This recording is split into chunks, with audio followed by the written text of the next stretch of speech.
सुप्रभात बच्चों, आज हम पढ़ेंगे रुचिरा द्वितीयो भागा सप्तम वर्गीय संस्कृत पाठ्यपुस्तकम। पिछली कक्षा में हमने सप्तमः पाठ पढ़ा था। आज हम पढ़ेंगे अष्टमः पाठः। अष्टमः पाठः इसका नाम है पाठ 8।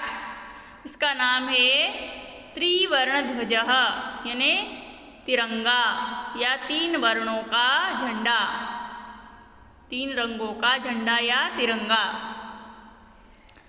अब सबसे पहले हम इसके शब्दार्थ देख लेते हैं, जिससे हमको पाठ को समझने में आसानी हो। इन कठिन शब्दों को का अर्थ समझने से हमें पाठ को समझने में सुविधा होगी। ठीक है। शब्दार्थ: त्रिवर्णः ध्वज यानी 3 रंगों वाला झंडा या तिरंगा। फिर संलपंती, संलपंती यानी वार्तालाप करते हैं। संलपंती यानी वार्तालाप करते हैं या करती है। प्रस्तोष्यन्ति, प्रस्तोष्यन्ति का अर्थ है प्रस्तुत करेंगे या प्रस्तुत करेंगी। मोदकानी, मोदकानी का अर्थ है लड्डू, यानी कि यहाँ पर लड्डू को बहुवचन, बहुत सारे लड्डू के बारे में बताया गया है। ऊर्जा स्वितायाः यानी कि ऊर्जा की, यानी शक्ति की, एनर्जी। आराह यानी तिल्लियाँ। उत्तोलनम, उत्तोलनम का अर्थ है ऊपर उठाना या फहराना। तो अब हम इस पाठ का वाचन करेंगे। इन शब्दार्थों को आप अच्छे से समझेंगे, इनका शुद्ध उच्चारण करेंगे और कंठस्थ करेंगे। अब इस पाठ को हम समझेंगे। तो देखिए, केचन बालकः बालकश्चन बालिकाश्च यानी केचन बालका कश्चन बालिकाश्च स्वतंत्रता दिवसस्य ध्वजारोहण समारोह उत्साहं गच्छन्ता परस्परं सलपन्ति। यानी कि केचन यानी कुछ बालक और कुछ कश्चन यानी और कुछ बालिकाश्च यानी बालिकाएं, कुछ बालक और कुछ बालिकाएं स्वतंत्रता दिवसस्य यानी स्वतंत्रता दिवस के ध्वजारोहणम यानी ध्वजरोहण के समारोह में उत्साहम गच्छन्ता उत्साह के साथ जा रहे हैं। परस्परम सलपंती और पर आपस में बातचीत कर रहे एक दूसरे से। अब देवेश कहता है, अद्य स्वतंत्रता दिवसः, आज स्वतंत्रता दिवस है। अस्माकं विद्यालयस्य प्राचार्यः ध्वजारोहणं करिष्यति, हमारे विद्यालय के प्राचार्य ध्वजारोहण करेंगे।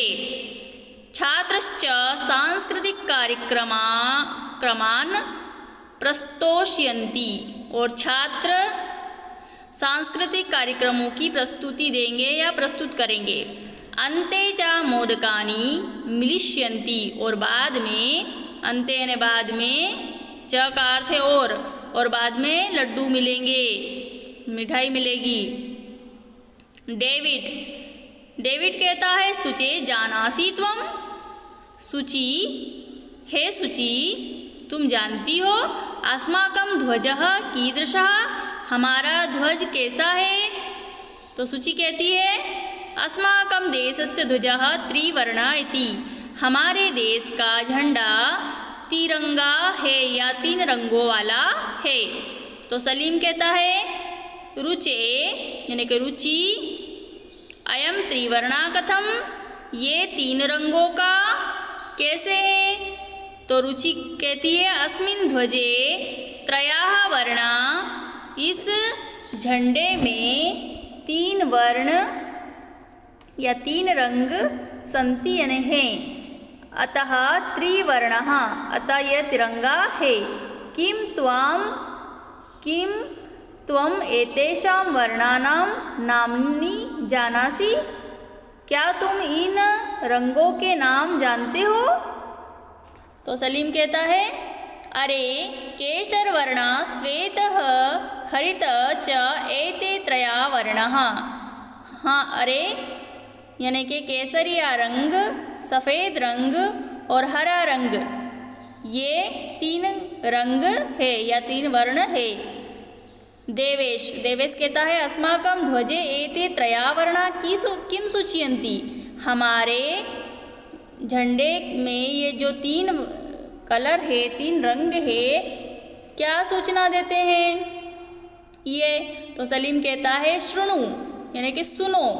केसर वर्ण शौर्यस्य ने वीरता, श्वेत सत्यस्य और सफ़ेद रंग, जो सफ़ेद रंग होता है वो होता है सत्य का, और हरितश्च और हरा रंग समृद्धे यानी समृद्धि का, सुख समृद्धि का सूचकः सन्ति।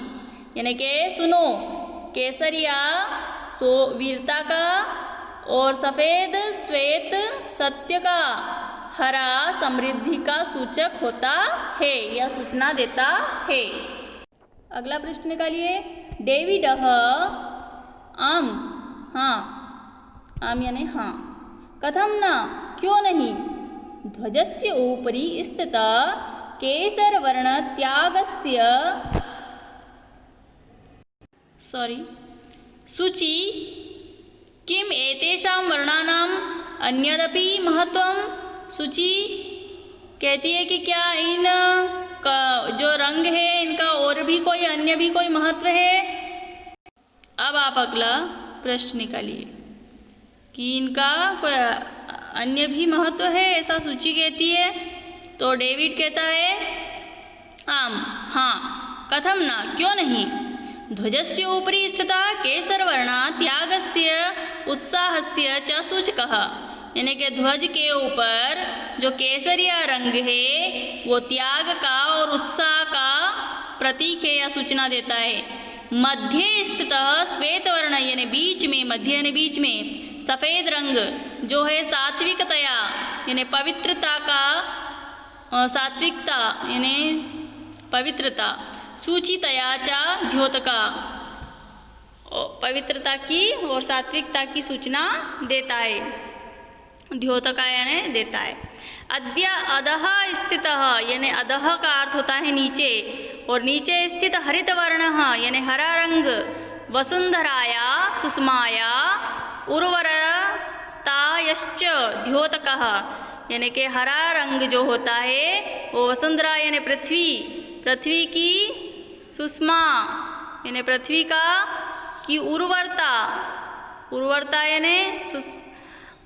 यानी उर्वरा शक्ति जो होती है, जमीन जो उत्पन्न करती है उसकी शक्ति, द्योतक का द्योतक होता है माने प्रतीक होता है। यानी कि तेजिंदर कहता है, शुचे ध्वजस्य मध्ये एकम नीलवर्णः चक्रम वर्तते। तेजिंदर कहता है कि सूची झंडे के मध्य में यानी बीच में एक नीले वर्ण का चक्र है। तो सूची कहती है, आम, हाँ हाँ, इदम अशोक चक्रम कथ्यते, हाँ हाँ, इसे अशोक चक्र कहते हैं। एतत् प्रगते न्यायस्य च प्रवर्तकम, यह प्रगति और न्याय का प्रतीक है। सारनाथे अशोक स्तंभ अस्ति, सारनाथ में अशोक स्तंभ है, सारनाथ का जो मंदिर है उसमें अशोक स्तंभ बना हुआ है। तस्मात् एव एतद् ग्रहीतम, तस्मात् यानी वहीं से, एव यानी ही, वहीं से ये, एतद् यानी यह, ग्रहीतम यानी लिया गया है, वहीं से लिया गया है ये अशोक चक्र का चिन्ह। फिर प्रणव कहता है, अस्मिन् चक्रे चतुर्विंशति आराः सन्ति, इस चक्र में चतुर्विंशति यानी 24 आराएँ हैं, 24 तिल्लियाँ हैं। तो मेरी कहती है भारतस्य संविधानसभायां 22 जुलाई 1947 तमे वर्षे समग्रतया अस्य ध्वजस्य स्वीकरणं जातम्। यानी कि भारत के संविधान सभा में 22 जुलाई 1947 को यह समग्रतया यानी पूर्ण रूप से इस ध्वज को स्वीकार किया गया 22 जुलाई 1947 को स्वीकार किया गया कि ये हमारा 3 रंगों वाला हमारे देश का झंडा है विधानसभा में। फिर तेजिंदर कहता है अस्माकं त्रिवर्णध्वजः स्वाधीनतया राष्ट्रगौरवस्य च प्रतीकः। तेजिंदर कहता है कि हमारा जो तिरंगा है, जो ध्वज है, झंडा है, वो स्वाधीनता मतलब परतंत्रता यानी स्वतंत्रता और राष्ट्र गौरवस्य यानी राष्ट्रीय गौरव का प्रतीकः यानी प्रतीक है। अतः एव स्वतंत्रता दिवसे गणतंत्र दिवसे च अस्य ध्वजस्य उत्तोलनं समारोहपूर्वकं भवति। यानी कि अतः स्वतंत्रता दिवस के अवसर पर गणतंत्र दिवस पर अस्य यानी इस झंडे को फहराया जाता है। समारोह पूर्वकम भवति समारोह के पूर्व। ठीक है, तो आपको ये पाठ समझ में आ गया होगा। आप इस पाठ को अच्छे से पढ़ना और वीडियो को सुनना, देखना और समझना और अपनी जो अभ्यास कार्य है उसको करने का प्रयास करना। मैं PDF भी भेजूँगी सारे पाठों का। ठीक है, धन्यवाद।